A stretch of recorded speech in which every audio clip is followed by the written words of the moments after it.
Қайырлы күн, сіздермен бүгін сырнеке әзірлеудің тағы бір тәсілімен танысамыз. Менің YouTube каналыма жазылуды, қоңыраушаны басуды ұмытпаңыздар.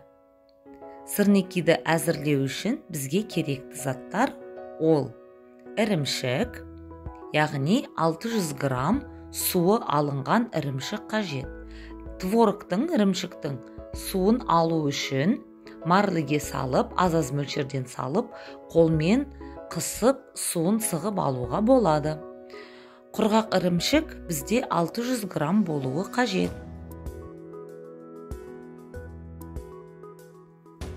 Енді бізге ұн және шекер қажет болады, және де 2 жұмыртқа.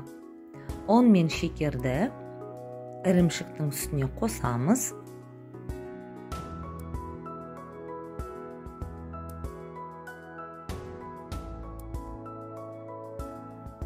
Екі жұмыртқаны да жарып, ірімшіктің үстіне қосып алып, барлығын бірге мұқият араластырамыз.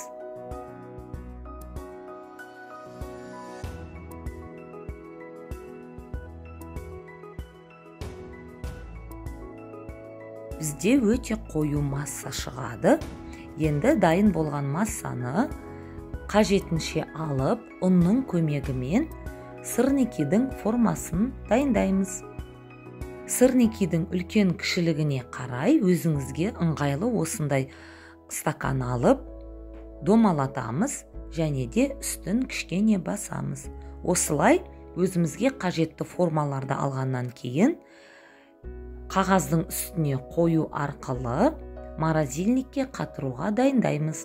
Бұл сырнекиді таңғы асқа әзірлегенге өте жақсы, уақытыңызды да үнемдейді, тек қана пісіре салу ғана қалады. Барлығынан осындай форма әзірлеп морозильникке қатырып қоямыз.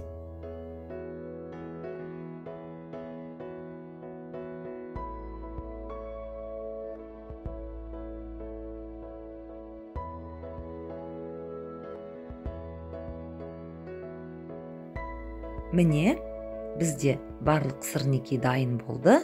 Енді морозильникке қатырамыз. Барлығы қатқаннан кейін бір салафанға жинап қоюға болады. Ал таңғы асқа әзірлеген кезде өте баяу отта сары майға осылай екі бетін 5 минуттан қуырып алуға болады. Міне сырнекиіміз дайын. Ас болсын, каналыма жазылуды ұмытпаңыздар.